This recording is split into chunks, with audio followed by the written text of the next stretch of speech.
I'm just some person jabbering away on the internet at 5:30 p.m. That's why you should believe me. Content marketers do this all the time. And it is like such a, I'm a content marketer writing for SEO red flag. You can't lead thoughts if you don't have good thoughts. A vision for the future is never going to be a listicle post or a single blog post. What is the value that you are creating? There's something so condescending about this. Show an example.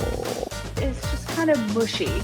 If they know that, why are they reading this blog post? Just say the thing you want to say. Power statements are the things that make your work memorable. And without them, it's just a bunch of mush. People are busy and we are distracted and we're not going to remember all the arguments. Another weak spot I like to look for is you. Janessa, I would love to learn a little bit more about your content marketing philosophy and the impact it can have on a business. I very much came up through like the editorial, thought leadership-y side of content and content. I think the content practice has matured quite a bit over the past few years. And you have these different, kind of strains. You have content folks who are like performance marketers, right? Who are like really, really great at the SEO motion. And there's been so much maturity in that space as well. That isn't just like, we know the stuff. And then you certainly have folks are talking a lot about like the media motion right now. A lot is like a very hot topic. Videos and podcasts and that type of thing. I think the educational track is another super important one where you see a lot of folks, content marketers come up through, and that's like a whole world. And then like thought leadership editorial is kind of my zone. And so for me, the work of content marketing was always like the narrative work of a company, right? And so thinking about where does the company fit in the landscape of competitors? What is your founder's story, right? What are like, who are the people at your company that are interesting, and how do you elevate them? And so it's probably more of like the PMM flavor, PMM / corporate communications, which Tommy, you mentioned I came up in. That's sort of how I think about like the work of content. And then that's what took me into leading a marketing team, is very much coming from that background of thinking about, who is our audience? What's the story we're trying to tell? What's the problem that we're solving for customers? One of the things that I think about when it comes to content marketing, I think a lot of the SEO content that people talk about is a necessary evil. And I am kind of in that camp. Evil. I don't know if it's evil. Yeah, sure. So I think it's necessary. However, Erin Balsa was on not too long ago, and she had said CEOs don't make decisions off of SEO articles. Yep. Right. And I think there's something really interesting to that. Now, me personally, I fall into that like educational media thought leadership sort of area, using formats like this to sort of express ideas and communications and just the way that you think about that.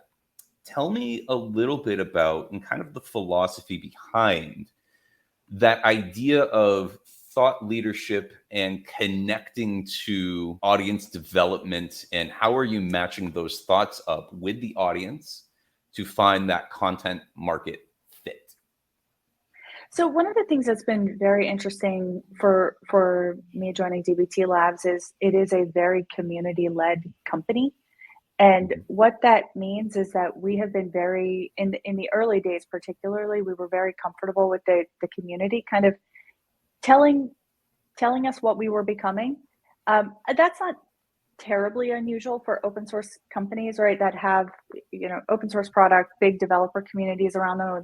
So we're not super unique in that way. One example of that is our founder CEO published this like foundational piece of content very early on called the DBT Viewpoint. And it's a document that if you subscribe to like Andy Raskin, great product marketer, it's like our statement about the old way of doing things versus the new way of doing things. I think Andy calls it the old game and the new game. So it was like this document that captured that thing. And the foundational insight is that analysts who is our audience, they need to be able to access the tools necessary to do their work. And so instead of always having to go to data engineers and asking them to like add a column to the warehouse or do something, whatever, they need to be able to do that themselves. Otherwise, the success of your job is dependent on somebody else delivering the results that you need. So that's like a whole mouthful. Right. The success of your job is dependent on somebody else. And actually the way to do that is to adopt, apply software engineering best practices to analytics code. And so that's like not a fun story. And it was about 2 or 3 years later that the DBT community, it was particularly this gentleman named Michael Kaminsky, he wrote this post about the practice of analytics engineering. And the community started to converge around this idea of like what we're doing, this practice of bringing software engineering workflows and applying them to analytics code, which is SQL, is what we're doing is analytics engineering. And so we really leaned into that. And to me, that's exactly an example of what you're talking about. Like, we don't take credit. We did not invent this concept of analytics engineering. We sort of like co-created it with the community. And I think that's important. It's a pretty different way of operating from what marketers are used to, where we like come up with our special ideas and then we like push it out into the world. It's kind of like a more organic way of arriving at the thing. When I was at Shopify, which is where you and I first met, that was kind of our idea when it came to our content development as well, where it was from a product standpoint, we knew, okay, we were a stripped down version of what everybody else had. We didn't have as many features. And what we were doing in our content strategy was focusing on the things that nobody else was doing. We were looking at the competitive landscape and we said, what's everybody talking about? What's nobody talking about? How can we jab in those places where they're weak and then go toe to toe in those areas where we have to go toe to toe? And it sounds like when you're co-creating with a community, you're really sort of reflecting back the conversation, but in a way where it's a little bit more crystallized. Does that sound about right? And if so, can you talk about that a little bit more? I think that is absolutely right. It's so, for us, it is so tied to like the DNA of being an open source company. And so it makes its way into the way that we release products as well. And so we started work on this thing called the metrics layer, which is in data world is something people are extremely excited about. And this started as just a pull request. And so it's public, right? We're saying, hey, we're going to work on this thing. And people were incredibly excited about it. There were like 100 comments on the GitHub pull request. And immediately that's the beginning of the story of the metrics layer, right? So like if you're a product marketer on the DBT Labs team, like you're reading through those threads, right? And you're saying, hey, what is the value of this thing? What is the story that we're telling around this thing? And that starts to be the foundation of content strategy and really overall go-to-market strategy. Ryan, who's a frequent regular of the show, says he's been sending your content barbell medium piece to people for years now. Can you tell me a little bit about content barbells versus treadmills? Oh, that is so nice to hear. Yeah, this was an RJ Metrics thing. So at RJ Metrics, I was very much attempting like HubSpot recommended content strategy, in the year of whatever it was, 2014, 2015, which is like your 3 or 4 blog posts a month, your monthly webinar. We've all been there, right? Yeah. And it was just, it was like a real grind, right? We're like every month, every quarter, you're like, what's our thing now? What's our thing now, right? And you're constantly starting from zero, right? Like you're getting on the treadmill. It just felt like a total grind. And so we had this idea to do this research piece that was based on product data.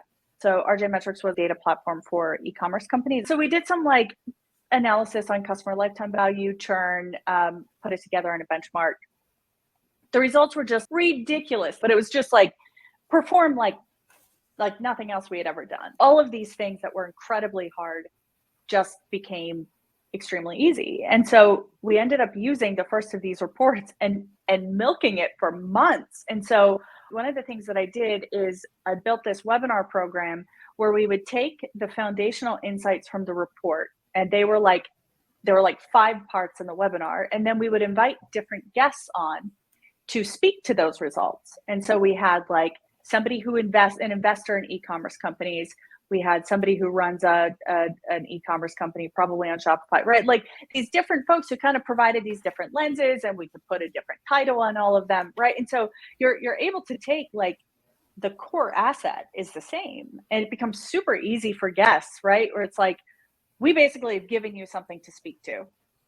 You're just going to show up and insert your expertise. And that's kind of the idea of like the barbell strategy. So you basically want to do like your big risky bets and then supplement them with more sure things. And so this was kind of a modified version of that, which is saying you do one thing that is like super valuable, and then you do all of your other effort is like atomizing it. So it's content repurposing, but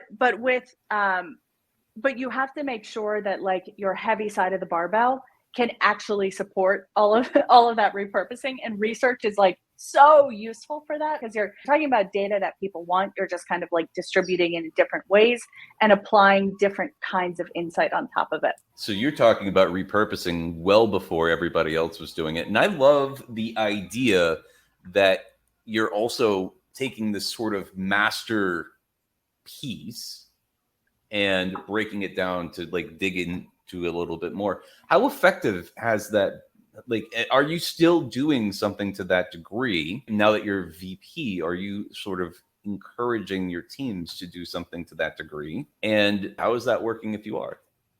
We have not replicated that to date. We actually don't have much of a content team at DBT Labs. We have 2 content folks, and they're primarily focused on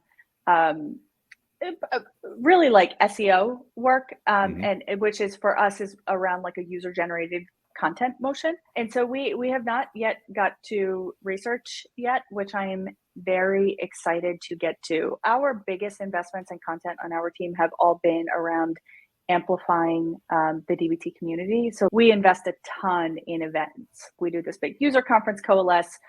We have a very ambitious meetup program. That kind of stuff has been like a huge source of just like the community talking about their work, and it creates a ton of noise. That is where our focus has been. I'm excited to bring the research play back. So speaking of community, right, and I want to move into the next section of the show here. What's the process that you were using to grow the community? The thing that always bugs me when marketers talk about their success is it often denies factors that are much bigger than marketing. And the biggest thing that has driven DBT's success and the growth of the DBT community is the underlying market dynamics. Like, companies all over the world are shifting to the cloud. And as part of that shift to the cloud, they're shifting to cloud data platforms. And when they adopt cloud data platforms, they say, how do people transform data in the cloud? And the answer is increasingly DBT. And so that creates this like word of mouth momentum around DBT that's just like bigger than anything that the marketing team can do. So that's like not terribly useful if you're in a company where that's not true. The only reason that I share that and think it's important to say is because I actually think it's very important if you're thinking as you're like choosing companies to recognize like what can marketing do and what can't it do.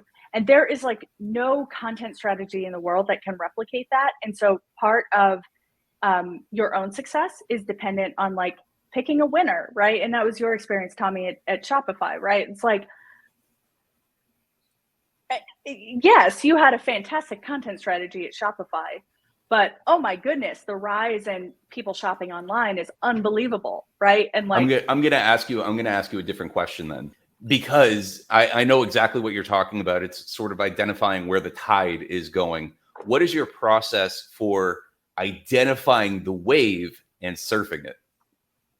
I mean, for me, it came down to belief in the founder. I had worked with Tristan previously. He was a technical founder. He was interested in solving for a user that was grossly underserved by other tooling in the space. And so one of the research-based projects that we did is we scraped LinkedIn illegally. Whatever, this was years ago. So we scraped LinkedIn and we did this analysis of like how many data engineers are in the world, how many data analysts are in the world, SQL skills, Python skills, all that stuff. And like one of the prevailing things is there just aren't enough data engineers. There are all these companies who want to hire data engineers.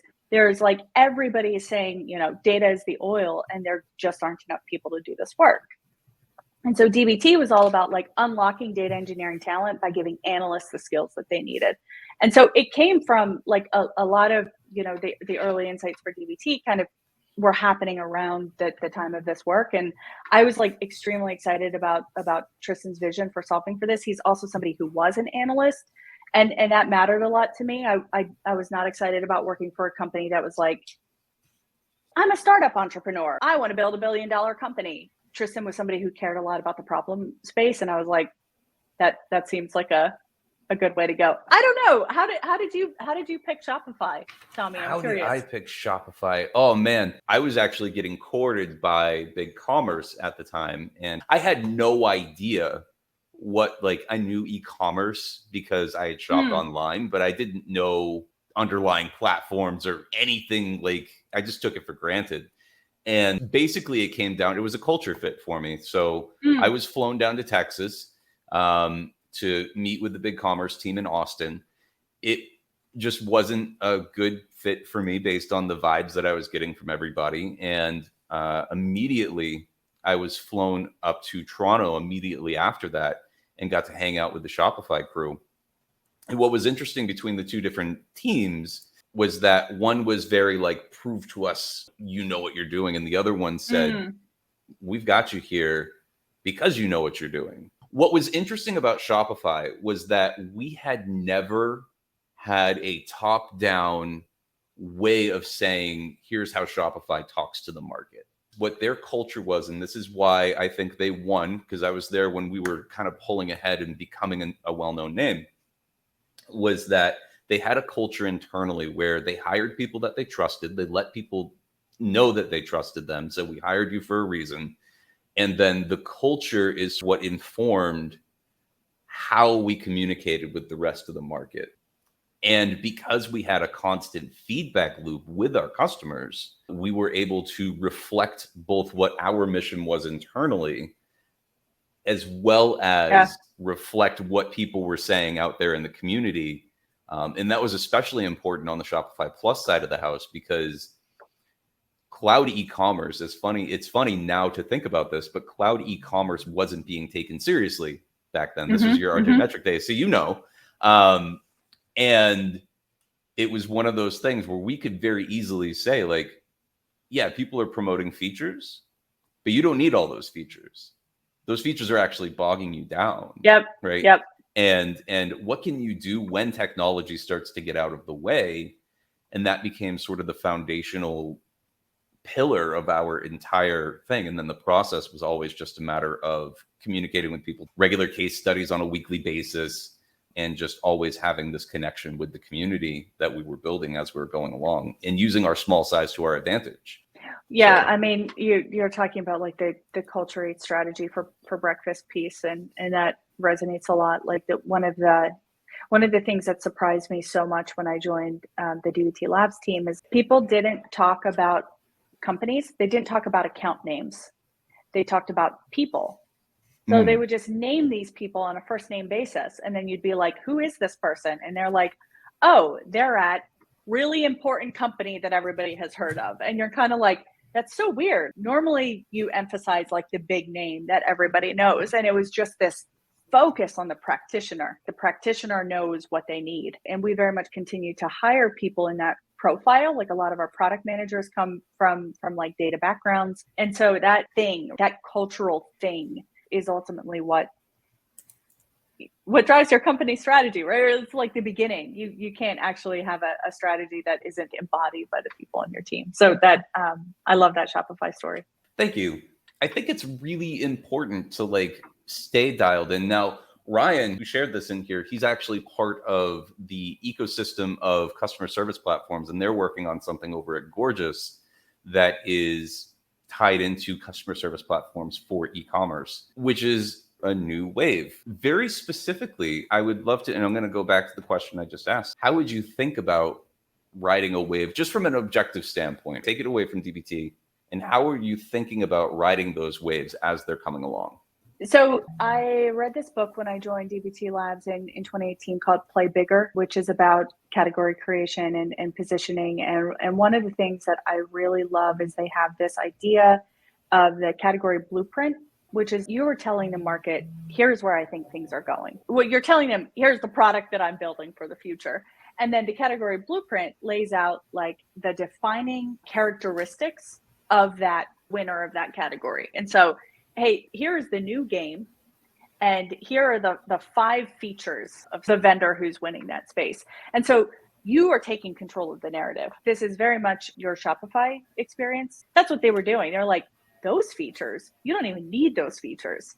If you're going to win in cloud e-commerce, you need these features, and we're building them, and this is what we have today, and this is what is on the roadmap. And so I think that that is a big part of riding the wave from like a content and narrative perspective, is telling the market, like having a vision for the future, right? And like a vision for the future is never going to be a listicle post or a single blog post. It has to map back to your product strategy, your content strategy, and the story that you're telling to the market has to actually be connected to what you're building. And it needs to have soul. That's, I think, really what it comes down to, is the soul of what it is that you're doing and trying to communicate. I mean, you have to have a vision, right? Like you can't lead thoughts if you don't have good thoughts, right? Like what is thought leadership? Right. And I think there are a lot of people who want to be thought leaders and like don't have interesting thoughts. And so you actually do have to put that together into a compelling vision for the future, and then repeat yourself like 100 million times. Do the work to say, hey, this is where the wave is going. This is what a winner is going to look like. This is what to expect. So yes, it has to have soul. You actually have to have a good idea. Our first guest on the show was Tracy Wallace, and she's over at Klaviyo now. And she had said, thought leadership is a result, not a format. Yeah, I love that. That's stuck out with me ever since I heard it. Yep. I've repeated it so many times now. Tell me a little bit about your pregame when you were active. How has that played a role in how you do your work now? The bulk of the editing work that I did was when I was at HubSpot managing their Medium experiment called thinkgrowth.org. It was very much contributor led. And so practitioners of all sorts, marketing people, ops people, sales, basically anyone who had like, hey, I have a thought about my space that I want to share, could contribute pieces. And so I was not working with experienced writers. I was not working with freelancers. I was not working with content marketers. It was often people who this was their first piece of content, or maybe their first 5 pieces of content. That has been the biggest informant of my approach. In my seat today, I'm not on a content team, but like, for example, I'm working with our head of people ops. Again, she's not an experienced writer. And so it's like, what are the foundations, right? So much of my work doing that was figuring out if I have something that could be good. We've all been there where you have like someone optimistically who's saying, I want to write more this year. And you're like, great, you're a chief product officer and it'd be great to have you write more and I'm going to help you do that. And you can sink a lot of time into polishing something that is ultimately just like not even a good thought. And so a lot of my process is like built for that. I do not care about like copy editing. I'm not that great with grammar. I'm probably not the world's best speller, right? Like it's very much like, is the story any good? One of the first red flags is an article that doesn't have a title on it. I know there are lots of people who say you can add the title after, and that is like never proven to be true. An article without a title is like headless, right? It means you don't have a unifying idea. You have nothing. Right. And often it's like, oh God, this is going to be 3,000 words of incoherence. So that's the first thing. And so the checklist is what I think of as the spine. Do you have a head, which is your title? Do all of your subheads match up? Can you actually read the story from the heading all the way through? And then your neck is like your introduction. And if you have those 3 things, a good head, a good spine, a strong neck, you've got something to work with. And so for some reason that works for me. Like when I read through an article, it's like I think about it visually. Sometimes you can actually see it getting like pulled. You're like, that's a bad article, right? Like you got to push it back. So there's like one story the whole way down. If that exists, if you have like a solid spine on your story and a good idea at the top, you can make a lot of stuff work. Then there's little things in there that need to be tweaked, but that's like the foundational thing that I'm checking for at the beginning is, do you have a foundation? And we were talking a little bit earlier on foundation, spine, power statements. Can Yeah. we go into that type of thing a little bit too? And Yeah. So there are three things I'm looking for. It's introductions, it's weak spots, and it's recall. And so the introduction is the content marketer red flag. Can you tell this was written by a content marketer who like doesn't have a stake in the content is how I would describe it. Like this is a person who isn't invested in the results of the advice that they're giving. That is bad news bears. So the way to get around that is tell a personal story or share data. And when I say share data, I do not mean 87% of companies do XYZ. I mean, proof that you are credible in talking about this thing. I'm saying I edited articles for thinkgrowth.org. I edited and published hundreds of articles. That's why you should believe me, right? And without that, I'm just some person jabbering away on the internet at 5:30 p.m. instead of making dinner plans. And so that matters. What is the stake that somebody has in the advice that they're giving you?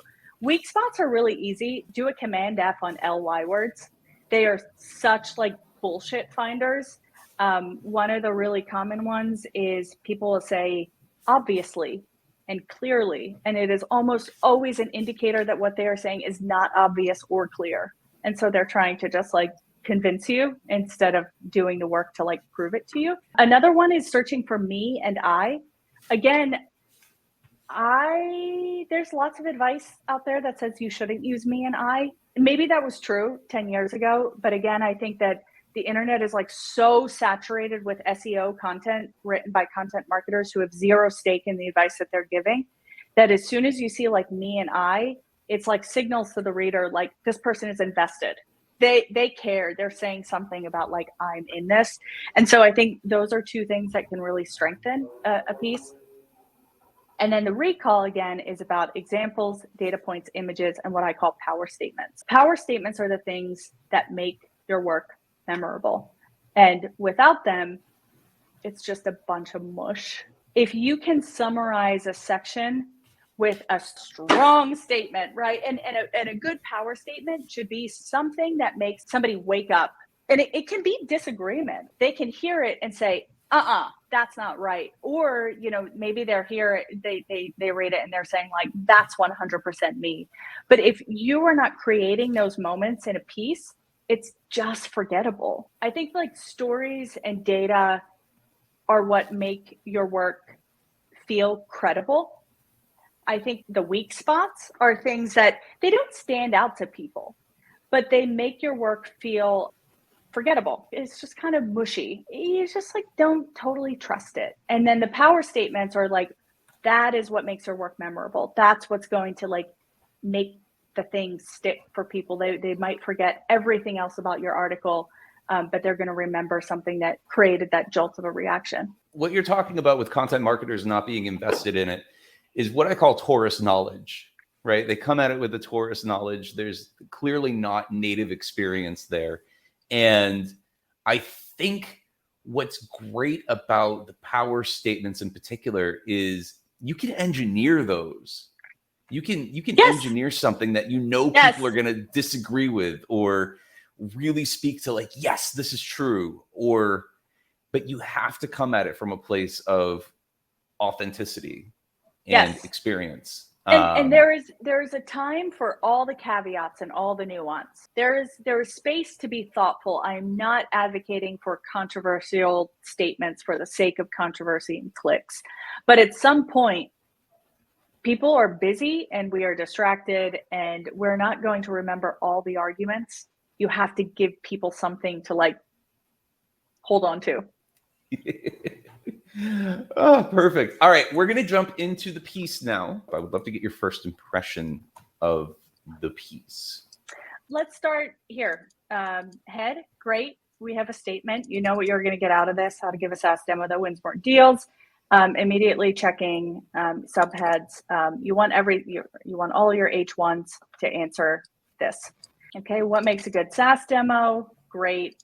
Okay, we have some stages: pre-demo, demo, and post-demo. Great. This is all sensible. Sections are roughly the same. You have a head and you have a solid spine. So the next thing is to do a check-in on like audience. And what's pretty clear just from scrolling through this is like a slightly more junior audience. If you've been in sales for 10 years, you're probably not learning anything from this. That's totally fine. But that is important when you think about what is in your introduction. And this is where you can give your audience an assist by making it clear that you understand their pain points. So this is nice. This is strong content marketer vibes. It doesn't have the me and I thing. It's completely unclear what this person's stake is, right? They're saying things like your, you, and they're really giving a lot of instructions about how to live your life before any work has really been done to like establish that credibility. What could we do here? We could say, I have given 38 SaaS demos in the past 12 months. That's just immediate credibility. This is somebody who's demoing SaaS. You could say, I was on a demo recently that was terrible. Or, okay, let's not start so negative. Let's say, I'm in the market for a tool that, this is actually true, that helps us activate our employee base on LinkedIn. I saw a demo recently that was fabulous. Okay, so maybe this person isn't a seller, but they're at least speaking from a place of somebody who has sat through some SaaS demos, some of which are good, some of which are bad. Both of these get to a place where you're like, this is interesting, right? I'm hearing a story. This is credibility. Do you want to comment, Tommy? I feel like I'm looking for feedback. No, I think this is great. And as a person who is a frequent guest poster and a blogger for hire for a long time, especially when I personally didn't have any of that background, there's always that importance to put that caveat around it. Because then when you go into 86% of people, it's kind of like, well, let's tie those statistics to actual behavior that we can all relate to. So that's an interesting point, is you're saying, hey, it's possible that the person writing this post isn't in the market for SaaS software and hasn't done a bunch of demos recently. And so another thing you could say is, I spoke with 5 senior sellers for this article. You can make that better. But something that isn't just, I Googled some random statistics on the internet. It is okay to not be the person who does the work. What really bugs me so much about this kind of thing, giving a demo is a critical part of the sales process in the SaaS. It's like, yeah,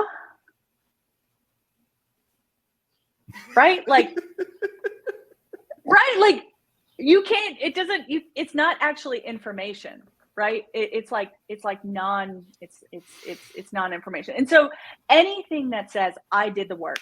Right? I did the work, I show up, I actually have a right to speak to this. And again, this is like, none of this is advice that I think would have been true 10 years ago, or maybe even 5 years ago.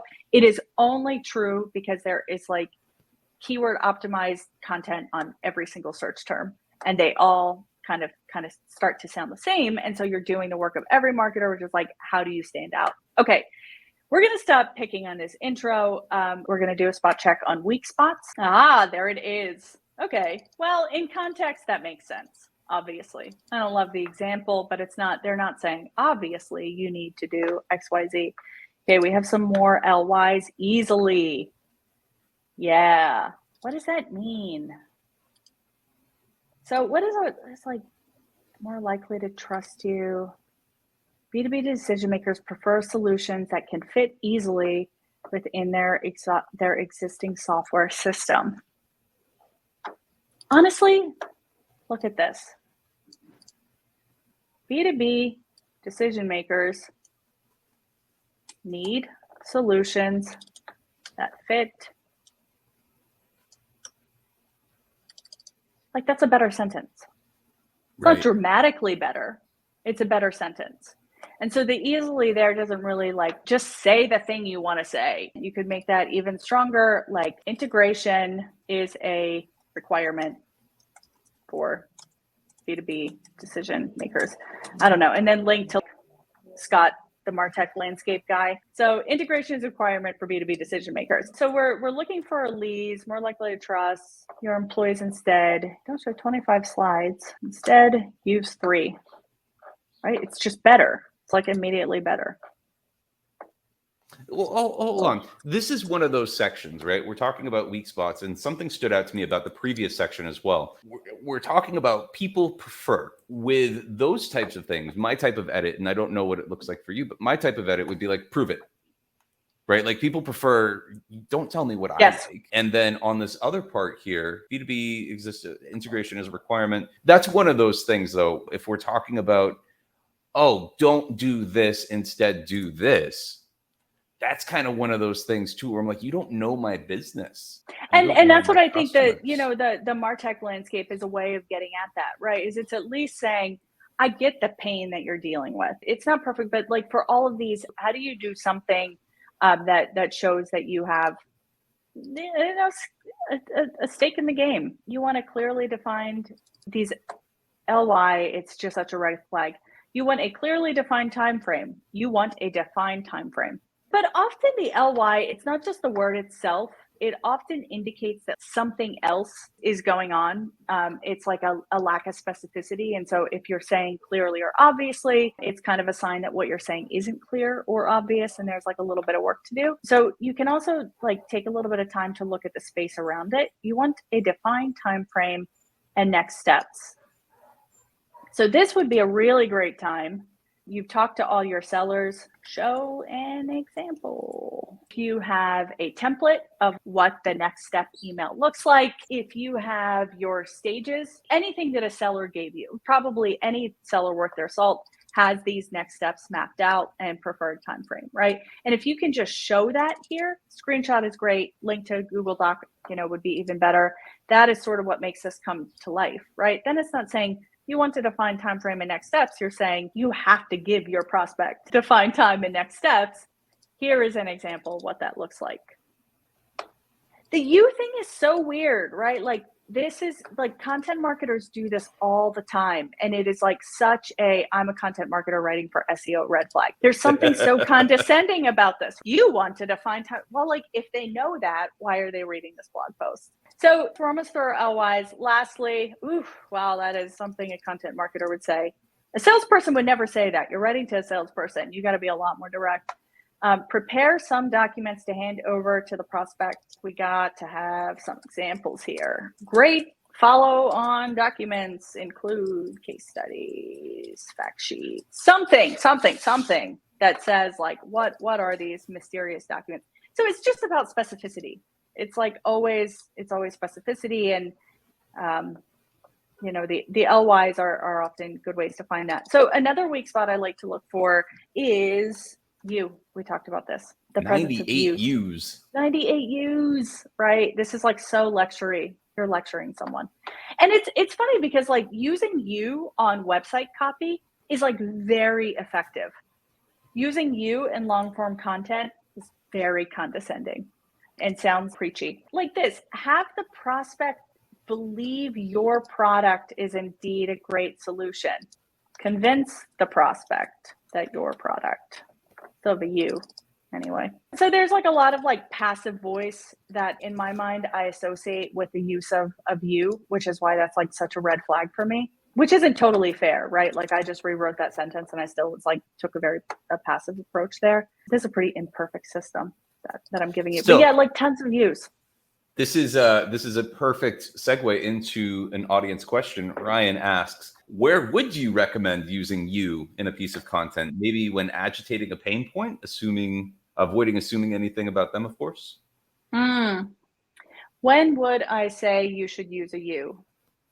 Well, I gave one example. I think it's more effective when you're doing short copy, when you're trying to like quickly show I get it. Maybe it's just like the volume of views that feels not great. Do I have anything better than that? I don't know. Can you think of anything? Tell me. A good time to use a you? It really depends. I think using yous in quotes is good. If I'm like quoting an expert and the expert says, you really don't want to do this, but they have Yeah. that built-in authority Yeah. of being that recognizable name within a specific particular space. That might be something. But as the person doing the writing, what I say to people is preface this with it being your own take, right? If Yeah. like research says this, now the way I interpret that is you should do this, but here's what else it could mean. I really agree with that. There is something about the use of you that is dependent on establishing authority. Our CEO has been writing this roundup of content and thoughts, for 6 years now, and he uses you heavily. And I think it works because he's also talking about we. He's talking about us. Right. And there's something rather othering about this when it's just content marketing voice. Can you do something for me real quick here? Yeah. Can you type in "you should" in the search? Just one. Okay. What about "you need"? Because I saw a few of these. Yeah. Just in the same area. So I think that's one of those things like you should, you need, you have those things about, I know what I'm talking about. You don't know what you're talking about. Avoid that and avoid talking down to the reader. Like that's one of the things I've baked into my own content code. Avoid talking down to the reader at all costs. They already know something coming into this. And maybe the reason, my less baked philosophy is like, I just look for the U's. Maybe what you're clarifying for me, Tommy, is that the U is the signal that you might be talking down to your reader. Yeah. You should, you want, you need. I think that's all indication, because if in real life I told you, hey, Jannesa, as a VP of marketing, you need to do these things, like you're automatically going to go on the defensive. Yeah, it's like, I'm sorry, what company are you the VP of marketing of? Right? Like, right. Why should I listen to you? Because that changes the conversation completely, right? Like, if a VP of marketing or a CMO or like somebody who a leader that I admire from a different company says, you need to do this thing, I'm listening closely and I'm asking questions. Yes, I think it's totally about authority, credibility. Cool. The last thing we are talking about is really this about improving recall. You can have a good headline, clear subheads, which this article has. You can remove your weak spots, blah, blah, blah. In the end, you still need something that like makes it stick. There are a few things that can do that. We've already talked about data points, and you can sprinkle that throughout stories, specific examples, right? And then power statements are another part of that. And so since folks are probably more familiar with stories, examples, and data, we'll talk a little bit about power statements. And the main thing here is that a power statement should really just be like a summary statement that's memorable. Your SaaS demo has to be customized, engaged, and relevant to help you succeed. Otherwise, your prospects will lose interest and you'll lose the deal. How do we make this a power statement? While Jannesa is taking a look at that and writing this out, I would love, audience, if you have some ideas on this as well. Maybe we can all rewrite this together. Yeah. I don't know if this is totally true, but don't say things that aren't true to make a power statement. But like, this is what you're trying to say. You're trying to just say the thing instead of saying all the, based on insights above, create a demo that's prospect focused, builds trust, and includes a solid CTA. Can we define a demo that's prospect focused? Okay, I'm not the expert here, but a demo that is prospect focused is one that probably spends most of the time on the number one customer pain point. What else would be prospect focused? Provides examples of your customers' interest. And so then you can say a prospect focused demo must achieve 1, 2, 3. This is like more of a summary, right? But let's end the summary with something that you can bold, you can blow up, you can make a big deal out of it. I'm reading the comments. If your SaaS demo isn't customized, it's going to flop. Yeah, we might want a little bit more. How do we prove that? Like, this is where I like this. I'm gonna take Barbs and pull it in here. This is where I think expertise can really help a lot, where you can then, like, if you actually are an expert, or in my experience, the most uncomfortable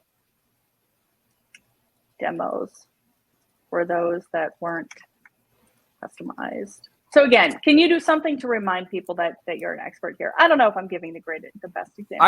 I would even say something to the effect of, have you ever been on a demo where the salesperson clearly didn't get it? Something, yeah. Or like they didn't like, do their research. Like, do you even need me to tell you? You know. Yeah, I like the idea of recall overall. Now we are actually close to time, so I would love it if afterwards, if you have any resources that you might be able to share on improving recall, I would love to send that out as part of the replay. If you could take the next couple minutes here to just sort of wrap it all up, put it in a nice little bow for us, and then we will bid everybody farewell.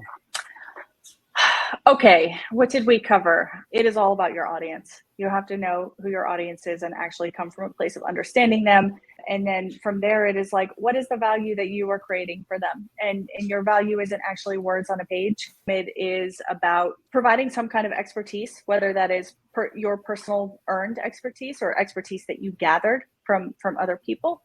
And then how do you make the insights that you're passing on memorable? We all want to do the right thing. We want to be good at our jobs. Sometimes it's just a little bit challenging to remember all the things, right? We have to like clean out the cat's litter box and like make sure there are groceries and like remember the 3 things we need for a great SaaS demo. And that's hard. And so your job is to package that up and actually help people recall that. And you can do that with stories, you can do that with data, you can do that with a nice image, a good framework, or you can do that with like a really punchy power statement. Fantastic.